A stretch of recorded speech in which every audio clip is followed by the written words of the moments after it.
My friends, I am Vivian McPeak, and this is Hempresent. If you have feedback or would like to suggest a guest or topic for Hempresent, email me at hempresent@gmail.com. I greatly enjoy hearing from you, the listener. Trees are oxygen. Trees are habitat. Trees are biosphere. And for the history of the human race, trees are wood. But that simple equation is getting more complex and just in time. Gregory Wilson is the founder of Fibonacci LLC, the only manufacturer of hempwood internationally. With nearly 20 years in the building industry, Wilson continues to introduce a sustainable hardwood alternative. I've invited him to join me today to tell us more about it. Welcome, Greg, to Cannabis Radio. Hey, well, thanks for having me, Rick. My pleasure.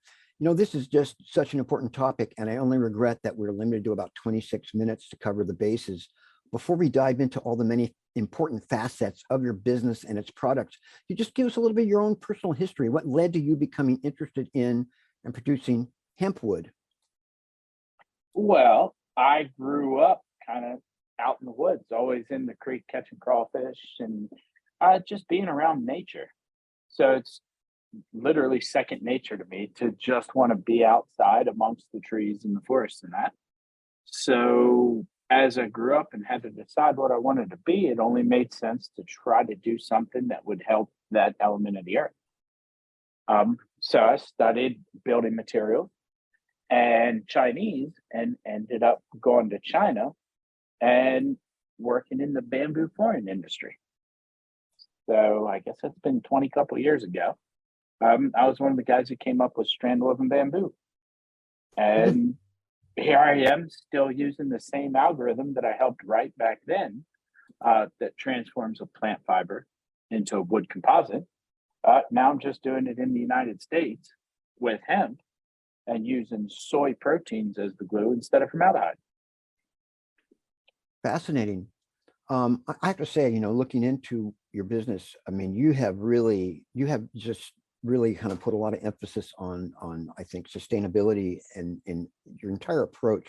I noticed that all of your hemp material is sourced within 100 miles of your Murray, Kentucky facility. Why is it important for you to source your material locally to make sure that it's your source material is locally produced and accessed? Well, so the whole idea behind what we're doing is locally grown, locally made, and locally sold. So for something to be grown closer to us, it has a lower carbon footprint for transporting it here. It also allows us to pay our employees more because you're not paying just for transportation. Mm-hmm. And so we're proud to say that every single person who works at HempWood is financially able to purchase their own home, to have a roof over their head, as well as to own their own vehicle to get them to and from work or whatever else they enjoy. So instead of paying for transportation, I'd rather pay our people. Mm-hmm. And you're also, of course, supporting your local economy. Oh, absolutely, 100%. I would rather spend 20% more and keep it here in Callaway County, where Murray, Kentucky is, than to send something overseas or even to the other side of the country. So it all kind of, if you keep it in the community, then it stays in the community. And my wife and I, we live on a hempwood farm or a hemp farm. It's actually organic. We got chickens and cows and pigs and fruits and vegetables. We grow hemp and all that stuff. We're 4 miles east of our factory, which is on another farm where we grow hemp. Then we got our second mill in the industrial complex on the east side of town here, right on the Clark River.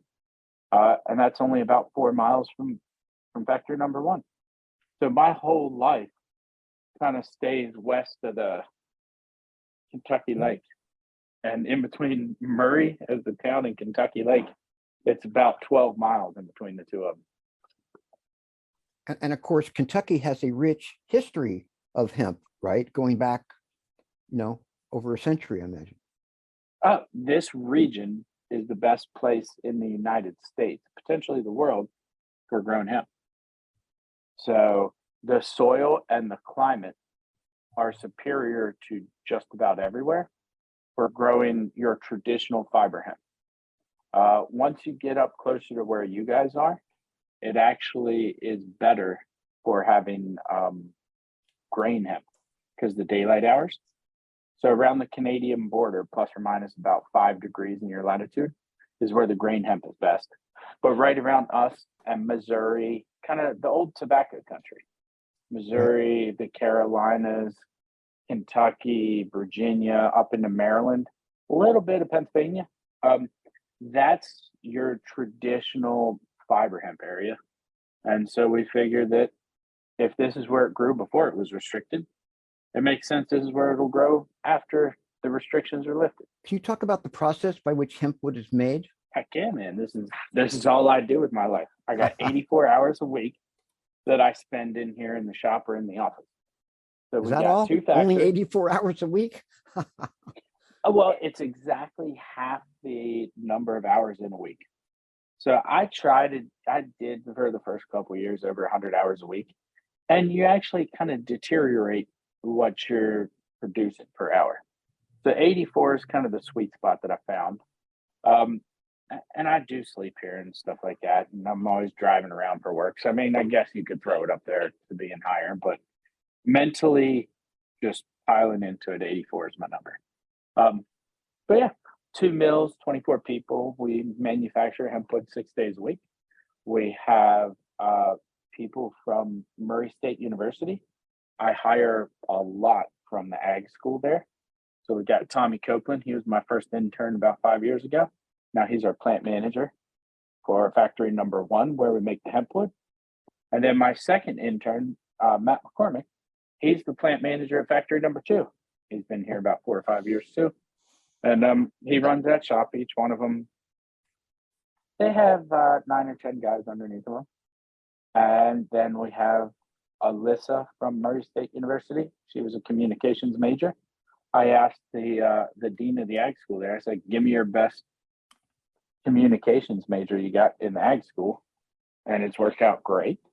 My wife, Bing, from when I was living in China for most of my adult life, I was over there for 14 years. We met when I was doing bamboo flooring. She's our office manager here. So she's actually takes care of all the money and that stuff. But the way we make hempwood is we have hemp bales, the whole stalk. We do not decorticate.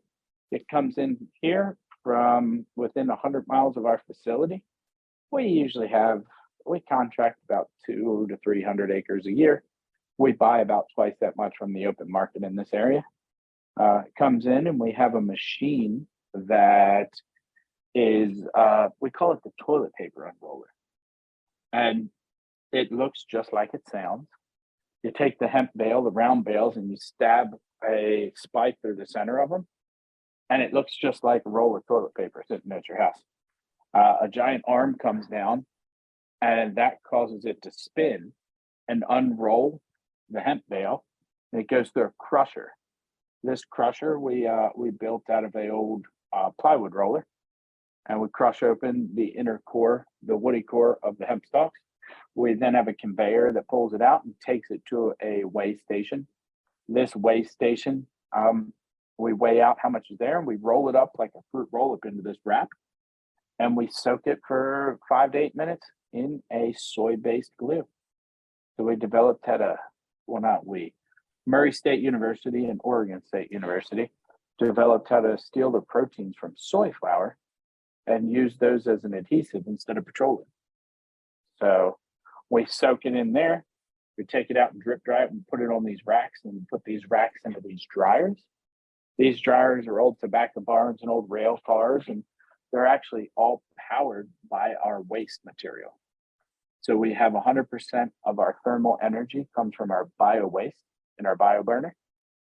We have our electricity that 100% comes from hydroelectric. We built the mill here because we're right by Kentucky Dam.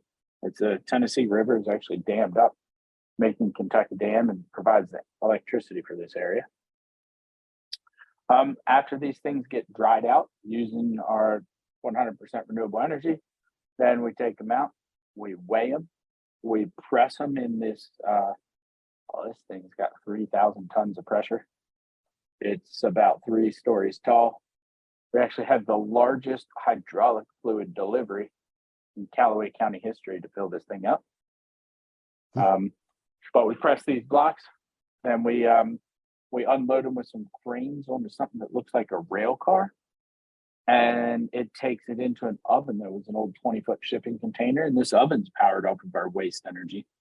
So all of the ground up hemp and the offcuts from the process get ground up and burned in our bio burner. They heat a fluid. The fluid goes to all these radiators throughout the ovens, dryers, kilns in the building. Circle back, get heated up again. It spits out biochar, which we use as a potash replacement for our fertilizer. Yeah, I have to say, I have a small hemp bio burner. It's a glass pipe that I've used for years. We got to go to a break. So hold that thought for a minute, and we will be right back with more from Greg Wilson. Time to roll out for the people that let us Hempresent. Hang loose. We're coming right back. We're back with Greg Wilson. Greg, you were kind of, describing your hemp production, HempWood production process. Do you have more to add to that? Of course, man. This is like Willy Wonka's chocolate factory over here. So after these blocks get pressed with 3,000 tons of pressure, according to the Fibonacci sequence, that's actually our compression ratio and the carbon sequestration ratio of plants, including hemp. So if it grows faster, it pulls carbon quicker than trees. And that's what makes it a carbon sink better than your forest. But we press these blocks, we put them into an oven, we bake them overnight for 12 hours using our bio waste as our fuel for the oven. And then we pull them out the next day. They've cooled down. We open them up and take them out, let them rest for 2 weeks before we cut them and send them down to our second facility. The second facility is 4 miles down the road. That's where we make the flooring, furniture, and cabinetry, some panels too. Send it down there, and we end up, we got probably 9-10 guys in there. Comes in, we dry it out. We take Pure Bond plywood, which is a soy-based plywood from West Virginia.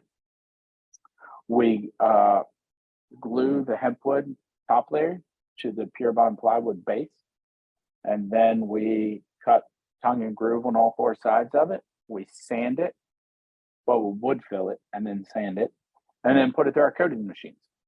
So it's all done right here in the county. We got like I said, probably 24 people or so, and we're trying to get it out there to all of your listeners. Just let people know what we're doing and why they should get it, because it has no VOCs. Because we're using a soy-based glue, plant-based glue, rather than a formaldehyde-based glue.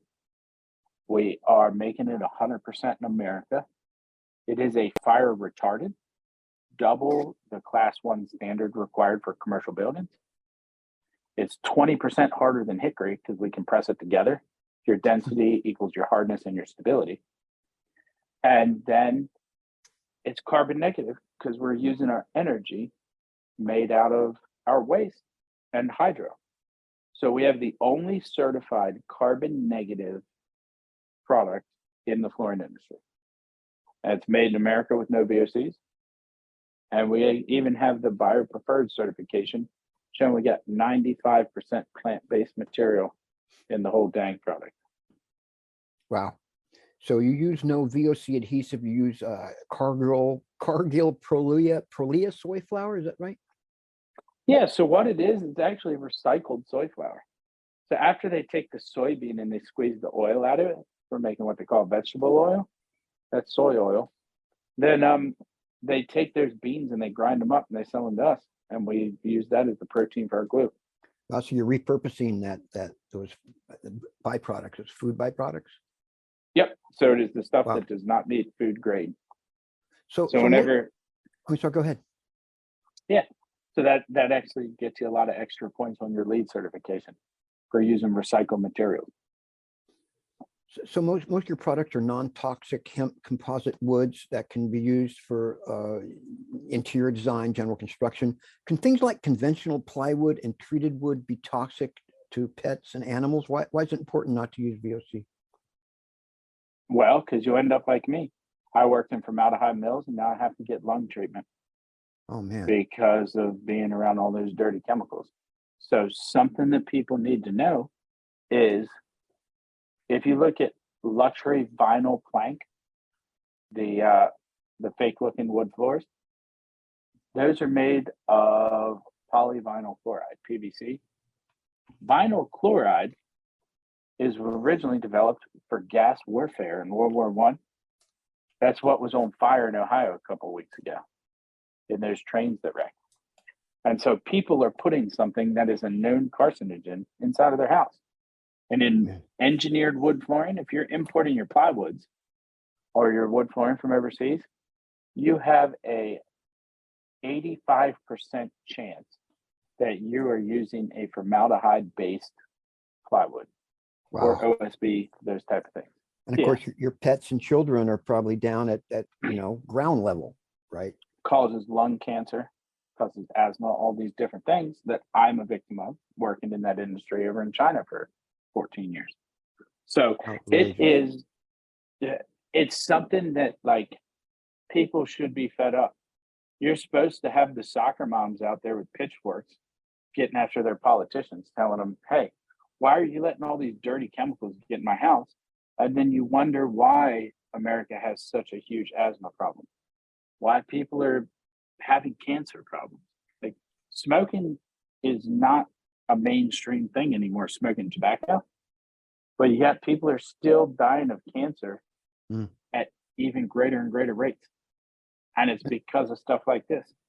And some people are just chemically sensitive, right? And they're not going to realize, they're going to go, why am I sick? Right? They're not going to realize it's their flooring. Absolutely. Whenever you have petroleum-based things around you, there is a chance when you have temperature change that it's going to off-gas. And that off-gassing is going to negatively affect you. If you got proper ventilation, it's to a lesser degree. But due to COVID, or we're even starting to do a lot of schools because they're finding out that you have a 6.4% higher cognitive ability when you're breathing in fresh air, when you have natural building materials inside of your home or classroom. And so you've got, why do you think people talk about like a rich wood floor in your house? Or when you see the really nice schools or the really nice offices or banks or things, it's not a secret. People know if you use natural materials, you don't got a bunch of dirty chemicals. When you're breathing in dirty chemicals, you don't think it's clear. And so we're starting to see schools, high schools, colleges, the likes of Berkeley, the likes of Harvard, the likes of Purdue, University of Kentucky, that are all starting to use HempWood and other clean materials. And they're having higher test scores because their kids are able to think clear. And that makes a huge difference. We service a bunch of the people out in your area like that, like the Microsofts and the Googles and the Facebooks and all them that are actually building out offices to try to entice people to come back to work. They're building out offices that are net zero. Or those are rich corporations. What's the cost ratio benefit compared to traditional products for HempWood? We're at the exact same price as American oak flooring. Wow. That's spectacular, man. And of course, we're not even touching on just taking less oil out of the ground and less petrochemical production, which is destroying our entire biosphere. Yeah. Hey, we don't even got government subsidies to offset our costs. You know what we do? We don't go through your traditional big corporate greedy distribution routes. We deal with direct sales to a customer. Anybody can go on hempwood.com and find us. And we deal with independently owned retail locations for our flooring. So I can say the name of everybody who's selling our flooring. I can say I've met them, we've had dinner together. That's somebody that wants to make the right choice, not the most money. You're a bona fide scientist, man. Engineer, technically, but I love being called a scientist. One day, my dream is when I grow up, I want to be a college professor. I want to teach physics. Nice. Well, as long as you don't stop making this important, critical alternative resource for us. Hardwoods are becoming rare, if not in danger of being extinct, right? Tropical hardwoods, which this is a direct replacement for, yeah, they're getting chopped down to the tune of like 6 or 8% a year is going away. So it doesn't take long to realize that those numbers means it's not going to be around so much. I want to say that it's something like 92% of the old growth forest are gone. Right. because man has come through and cut them down. And you can see that, like, in the places that used to have all the forests, like the Great Lakes region, they stripped bare Minnesota. They stripped bare Michigan. They got 3/4 of their forests that have been chopped down and just never came back. Wow. So I mean, there's like, an almost an endless list of reasons to switch to hempwood. It outperforms at the same price, made in America, doesn't have any dirty chemicals, and it's carbon negative. Which is a positive. I like that. You can use So- that. Yeah, Greg, we're at the point of we've lost 90% of this show, and I got to go to a break.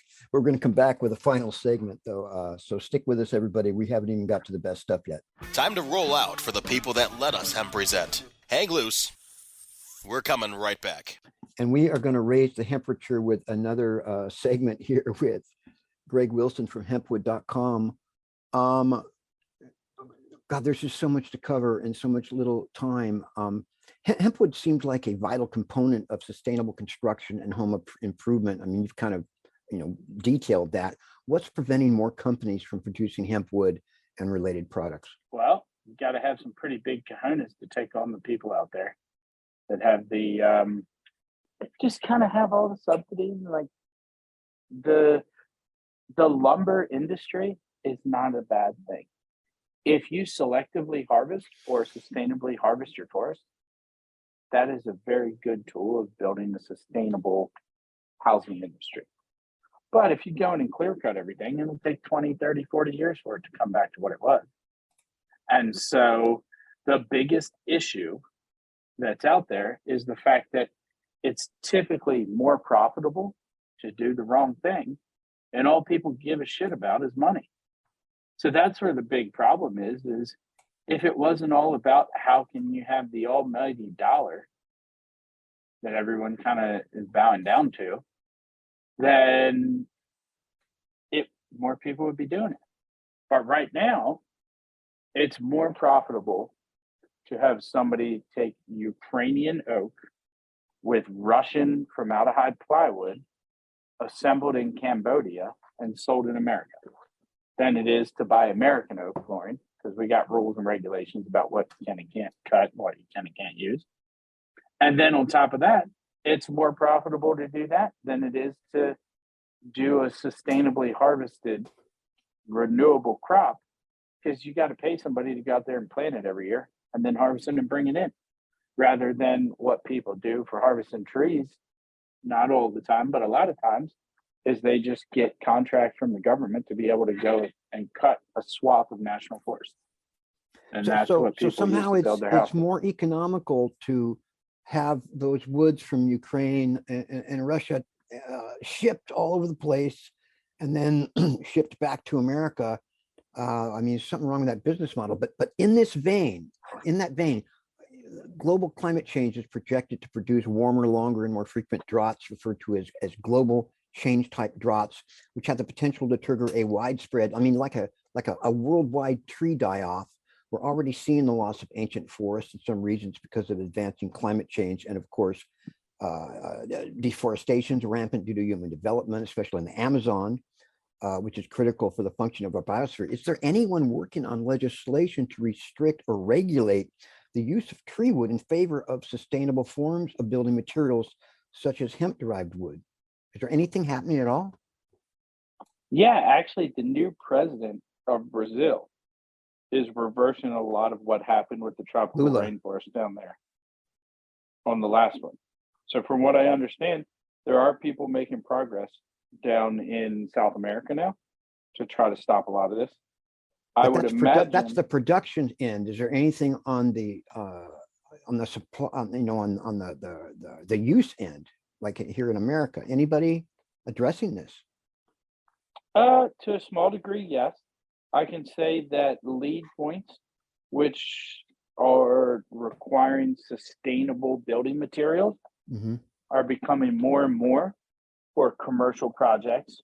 For residential, there's not very much out there. You have to more apply to people with the actual healthy materials, because that has a direct effect on someone's health. But for commercial, yeah, the government is trying to decarbonize. We actually were asked to contribute to the federal government's program to decarbonize all federal buildings, to try to make them net zero. And that's a huge undertaking. But they just came to us and said, hey, we see that you have these carbon negative products. Do you want to let us know about them so we can try to put it into our plan? So there is some stuff happening.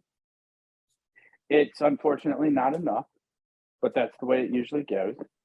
And so you got to kind of take it on yourself and just get out there and talk to your eco warriors and say, hey, look, you know what? You can always find something cheaper. You can always find something easier, but it's not the right thing. If you want the right thing, roll up your sleeves and get to work. Greg, I think that's a great place to leave it, man. We've run out of time. I'm just so impressed with what you're doing. I just can't say how righteous your work is and how essential it is, man. And I just, really appreciate you taking time out. Greg Wilson, found at hempwood.com. Thank you for telling us about it and being on the show. Heck yeah. Well, thanks for having me, and check us out on Instagram or YouTube or any of those social media things that are out there. All right. Sounds good. All righty. Thank you. Hempy Trails. That includes this installment of Hempresent on Cannabis Radio. When it comes to prohibition, you got the right not to remain silent. The Hempresent intro music is 7 Mile Beach by Joanne Rand, and the outro music is Take Back the Plant by Stickerbush. We'll be back soon with some more Hempresenting. Marijuana, THC, sweet sativa, Dicker Queen, Santeria, Delta 9, smoke the ganja all the time. We got to free the weed. The opinions expressed on this CannabisRadio.com program are those of the guests and hosts and do not necessarily reflect those of the staff and management of CannabisRadio.com. Any rebroadcast, republication, or retransmission of this program without proper consent is prohibited.